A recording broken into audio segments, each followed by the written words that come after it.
বিসমিল্লাহির রহমানির রহিম। আলহামদুলিল্লাহ ওয়াসসালাতু ওয়াসসালামু আলা রাসূলিল্লাহ। আম্মা বা'দ। সম্মানিত আমার দিনী ভাইরা, আসসালামু আলাইকুম ওয়া রাহমাতুল্লাহি ওয়া বারাকাতুহু। আমাদের রিয়াদুস সালিহিনের আজকে ৮০ নম্বর পর্ব নিয়ে আমরা আলোচনা করব। আমাদের এই ৮০ নম্বর পর্বতে নতুন একটি অধ্যায়, সেটি হলো ইবাদতে মধ্যম পন্থা অবলম্বন করা। আমরা তো আসলে উম্মত মুহাম্মদ সাল্লাল্লাহু আলাইহি সাল্লাম, তারা কি মধ্যমপন্থী। আমাদের সব কাজে আমরা এভাবে মধ্যমপন্থী থাকি। এটা হলো আহলে সুন্নাহ ওয়াল জামার একটি বৈশিষ্ট্য। যেমনি আল্লাহ সুবহানাহু ওয়া তাআলা তার কোরআন বলতেছেন যে কুনতুম খায়রা উম্মাতিন উখরিজাত লিন-নাস ওয়া কাযালিকা জাআলনাকুম উম্মাতাও ওয়াসাতা। আমরা হলো মধ্যমপন্থী উম্মত। তো ইবাদতের ক্ষেত্রে এভাবে থাকতে হবে। এভাবে মানে ইবাদত ছেড়ে দেওয়া এভাবে হবে না, অথবা ইবাদতের মধ্যে খুব কঠোরতা তাও হবে না। মধ্যমপন্থী থাকাটা হলো কি, এটাই নিয়ম। তো এখানে আমাদের এর পূর্বে যে অধ্যায় নিয়ে আলোচনা ছিল, যেটি যে সৎ কাজের দিক অনেক, এটা ছিল অনেক রাস্তা সৎ কাজের। তো এই পরেই আমাদেরকে এই অধ্যায়টা এনেছেন ইমাম নববী, অর্থাৎ যে ইবাদতের ক্ষেত্রে আমরা যেন খুব বেশি কঠোরতা না অবলম্বন করি, যেন আমরা কি মধ্যমপন্থী থাকি। প্রথমে যে আয়াতটি এনেছেন, আয়াতের মধ্যে আল্লাহ সুবহানাহু ওয়া তাআলা বলতেছেন তাহা মা আনজালনা ইলাইকাল কুরআনা মা আনজালনা আলাইকাল কুরআনা লিতাশকা। তাহা মা আনজালনা আলাইকাল কুরআনা লিতাশকা। প্রথমে আমরা মানে এই আয়াত যে আনেছেন যে তাহা, যে তাহা এর অর্থ কেউ কেউ বলে থাকে এটা রাসূল সাল্লাল্লাহু আলাইহি ওয়াসাল্লামের একটা নাম। তাহা রাসূলের নাম, আসলে তাহা রাসূলের নাম নয়। তাহা এটি কোরআন মজিদে কিছু কিছু সূরার প্রথমে আল্লাহ সুবহানাহু ওয়া তাআলা কয়েকটি অক্ষর দিয়ে কিছু কিছু সূরা শুরু করেছেন। ওগুলোকে বলা হয় হুরুফ আল মুকাত্তা। ওগুলো একমাত্র আল্লাহ সুবহানাহু ওয়া তাআলা ছাড়া কেউ কি এর অর্থ জানে না। কারণ আরবিতে দুই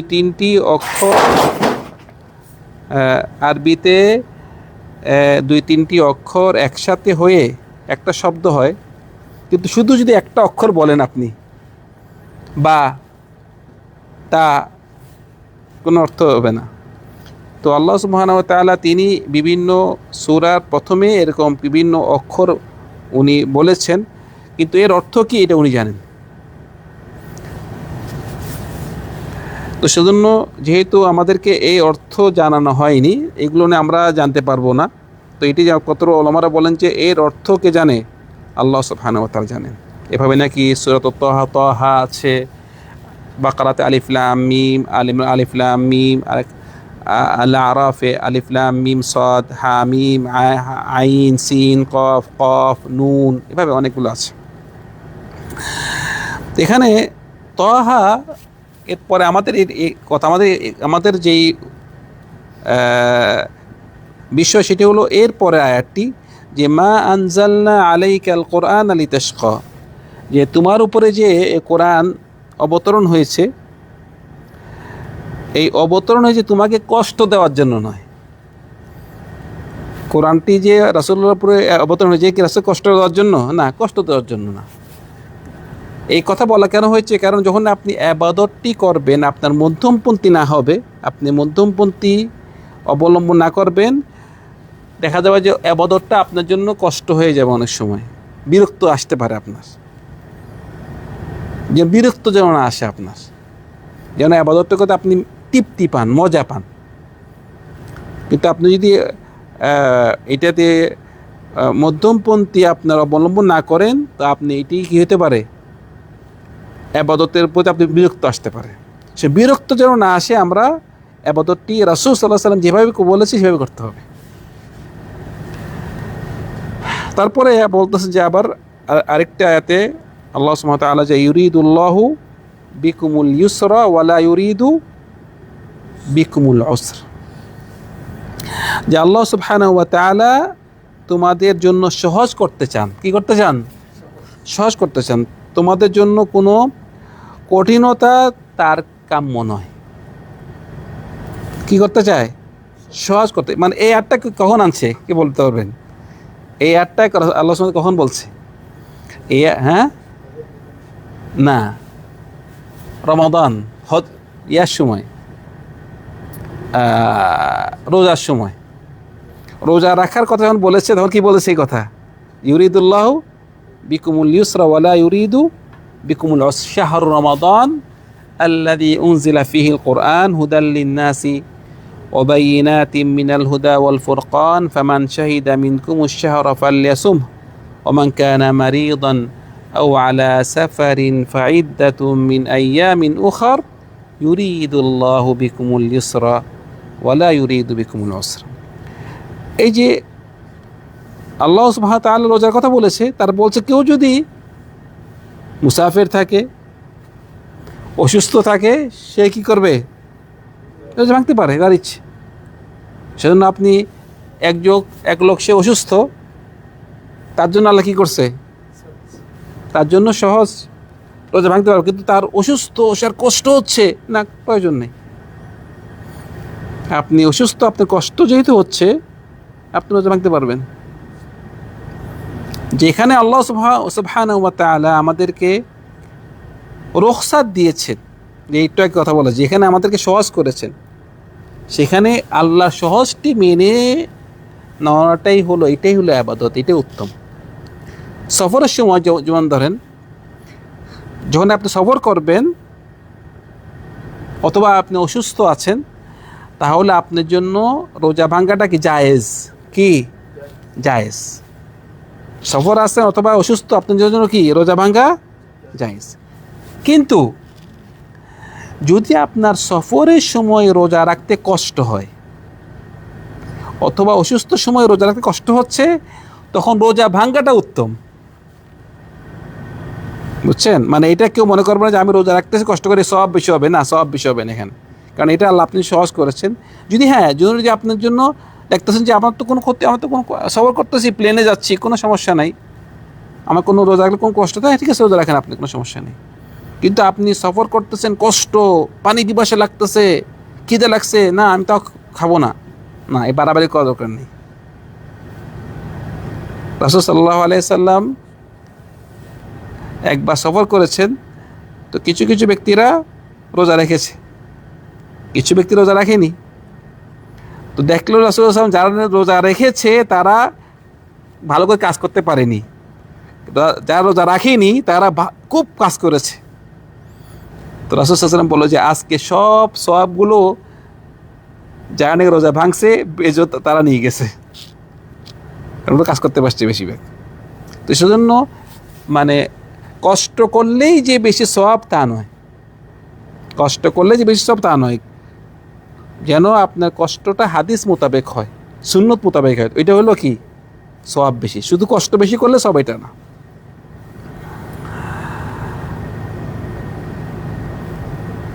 আমাদের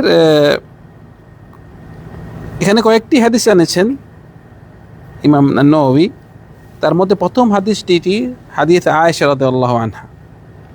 আয়েশা রাদিয়াল্লাহু আনহার উনার তরজমা অনেকবার এসেছে যে আমাদের তিনি উম্মাহাতুল মুমিনিনের মধ্যে একজন, উম্মুল মুমিনিন, আমাদের মা রাসূল সাল্লাল্লাহু আলাইহি ওয়াসাল্লামের বিবি, এবং তিনি একজন বড় আলেমা ছিলেন, ফকিহা ছিলেন। সাহাবাগণ ওনার থেকে বিভিন্ন মাসাইল ওনার থেকে পরামর্শ নিতেন। তো উনি হাদিসের ক্ষেত্রে উনি অনেক হাদিস রিওয়ায়াত করেছেন। তো আয়েশা রাদিয়াল্লাহু আনহা তিনি রাসূল সাল্লাল্লাহু আলাইহি ওয়াসাল্লামের বিবি এবং আবু বকর রাদিয়াল্লাহু আনহুর কে মেয়ে। আয়েশা রাদিয়াল্লাহু আনহা থেকে হাদিস, তিনি বলতেছেন যে আন্না নবী সাল্লাল্লাহু আলাইহি ওয়াসাল্লাম দাখালা আলাইহা ওয়া ইনদাহা ইমরাআতুন, একদিন রাসূল সাল্লাল্লাহু আলাইহি ওয়াসাল্লাম ওনার কাছে প্রবেশ করলেন এবং ওনার কাছে রাসূল সাল্লাল্লাহু আলাইহি ওয়াসাল্লাম এসেছেন। তখন রাসূল সাল্লাল্লাহু আলাইহি ওয়াসাল্লাম দেখতে পেলেন যে ওয়া ইনদাহা ইমরাআতুন, মানে আয়েশা রাদিয়াল্লাহু আনহার কাছে একজন মহিলা ছিল। ওনার কাছে কি ছিল? একজন মহিলা ছিল। ক্বালা মান হাদিহি, মানে এই মহিলাটা কে? ক্বালাত হাদিহি ফুলানা তাযকুরু মিন সলাতিহা। আয়েশা রাদিয়াল্লাহু আনহা বললেন যে, যখন রাসূল সাল্লাল্লাহু আলাইহি ওয়াসাল্লাম বললেন যে এই মহিলাটা কে, তো বললেন যে এই মহিলা সম্পর্কে বললেন যে এই মহিলাটা অনেক নামাজি, অনেক বেশি বেশি নামাজ পড়ে। তো এইটাতে জানতে পারলাম আমরা একটা বিষয়, যে আপনার পরিবারে কেউ যদি প্রবেশ করে, কেউ আসে, আপনার জিজ্ঞাসা করা এই মহিলা কে, কে এসেছে আমার বাসায়, কোন মহিলা এসেছে, কোন পুরুষ এসেছে। মানে মহিলা, আপনার পরিবারের সাথে যদি কোনো মহিলা আসে, যে সময় মহিলাটাকে, অথবা আপনার ভাই আছে, অথবা আপনার ছেলে, বেশি করে আপনার ছেলেজন বাসায় থাকবে, আর ছেলে কোনো কেউ আসলে কে এসেছে বাসায়, এটা জিজ্ঞেস করা আপনার পরিবার, আপনার দায়িত্ব। আপনি জানা দরকার আছে কে আপনার বাসায় কে এসেছে। তো রাসূল সাল্লাল্লাহু আলাইহি ওয়াসাল্লাম যখন নাকি প্রবেশ করলেন এবং জিজ্ঞেস করলেন যে আয়েশা রাদিয়াল্লাহু আনহাকে, এই মহিলাটাকে, উনি বললেন যে এই মহিলা সে অনেক বড় এক নামাজি, খুব বেশি নামাজ পড়ে, নামাজি মহিলা। এর জবাব রাসূল সাল্লাল্লাহু আলাইহি ওয়াসাল্লাম বলতেছেন যে মাহ আলাইকুম মা তুতিকুন, মানে শুনো, মাহ অর্থ শুনো অথবা চুপ করো, মানে তোমরা ইবাদত করবে যতটুক তোমাদের সম্ভব, কষ্ট করে করে ইবাদত করার প্রয়োজন নেই। যতটুক তোমাদের শরীরে কুলায় কি ওটুক তোমরা ইবাদত করবে, কষ্ট যেন না, বেশি কষ্ট না হয়। ফাওয়াল্লাহি মা লা ইয়ামাল্লাল্লাহু হাত্তা তামাল্লু ওয়া কানা আহাব্বুদ-দীন ইলাইহি মা দাওয়ামা সাহিবুহু আলাইহি, মুত্তাফাকুন আলাইহি। হাদিসটি ইমাম বুখারী এবং মুসলিম রওয়ায়াত করেছেন। বলছে ফাওয়াল্লাহি, রাসূল সাল্লাল্লাহু আলাইহি ওয়াসাল্লাম কসম করে বলছে ফাওয়াল্লাহি লা ইয়ামাল্লাল্লাহু, রাসূল আল্লাহ সুবহানাহু ওয়া তাআলা তিনি মানে সওয়াব দেওয়াটি থেকে বন্ধ করে না, যে যতক্ষণ তোমরা মানে ইবাদত করতে করতে তোমরা মানে হয়ে যাও, কাহিল হয়ে যাও। তোমরা কাহিল হইলেও কি আল্লাহ সুবহানাহু ওয়া তাআলা কি মানে ইবাদত দেওয়া কি বন্ধ করে না।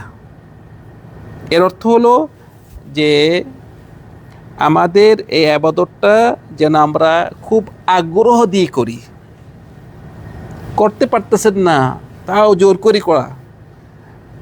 এক মহিলাকে দেখেছে, মানে রাসূল সাল্লাল্লাহু আলাইহি ওয়াসাল্লাম যে ও মহিলা নামাজ পড়তে পড়তে মানে ঘুমে পড়ে যায় কিনা সেজন্য বেঁধে রাখে, রশি বাঁধতে রাখছে না পড়ে যায়। রাসূল মানা করছে, এরকম করে ইবাদতের প্রয়োজন নেই, যতটুকু সম্ভব ইবাদত করো, কেন ইবাদতে কোনো বিরক্ত না আসে, ইবাদতে কোনো কি বিরক্ত না আসে। এবং রাসূল সাল্লাল্লাহু আলাইহি ওয়াসাল্লাম বলতেছেন যে আল্লাহ সুবহানাহু ওয়া তাআলার কাছে ওইটাই প্রিয় যেই কাজটি কি থাকে, কন্টিনিউ থাকে, কম কিন্তু কি কন্টিনিউ। আপনি এখন এক রাতে খুব ইবাদত করলেন, 10 রাকাত 12 রাকাত তাহাজ্জুদ পড়লেন, পড়তে পড়তে একদম কাহিল হয়ে গেলেন, আবার এক সপ্তাহ কোনো খবর নেই। অথবা একদিন কোরআন পড়লেন 10 পারা 15 পারা, তারপর আবার এক সপ্তাহ খবর নেই না। প্রতিদিন কি করেন, অল্প অল্প করে পড়বেন। এটা হলো মানে বলতেছে যে কাজটি যদিও কম হয় কিন্তু এটা কি সর্বদা করে, সর্বদা করাটাই হলো উত্তম, আল্লাহ এটা পছন্দ করেন। কারণ অনেক সময় মানুষটা যদি একসাথে বেশি করতে যান, এমন আছে ইবাদতের ক্ষেত্রে আপনার কি একটু বিরক্ত আসতে পারে, বিরক্ত যেন না আসে আর কি। তো আমরা মনে রাখবো যে আমাদের যে কোনো কাজ আমরা কাজটি আমাদের সর্বদা থাকে, কন্টিনিউ থাকে, যদিও কি কম হয়। কোরআন পড়া, ডেইলি কোরআন পড়া, তাহাজ্জুদ নামাজ পড়া, ডেইলি পড়া, অল্প অল্প, একদিনে বেশি না করে একদিন সাদাকা দেওয়া প্রতিদিন, অথবা মানে মাঝে মাঝে সাদকা, একদিন বেশি দিয়ে অন্যদিন দিবেন, এরকম যেন না হয়। মানে কন্টিনিউ যেন হয়, অল্প অল্প হলেও যেন একদিনে বেশি করে অন্যদিন না হলে এরকম যেন না হয় আর কি। তো এটি ছিল আমাদের আজকে এই পর্বতে কিছু এই হাদিস নিয়ে আলোচনা। আল্লাহ সুবহানাহু ওয়া তাআলা আমাদের সবাইকে আমরা যা শুনেছি তা আমল করার তৌফিক দান করুন। ওয়া সাল্লাল্লাহু আলা সাইয়্যিদিনা মুহাম্মদ ওয়া আলা আলিহি ওয়া সাহবিহি আজমাইন। আসসালামু আলাইকুম ওয়া রাহমাতুল্লাহি ওয়া বারাকাতুহু।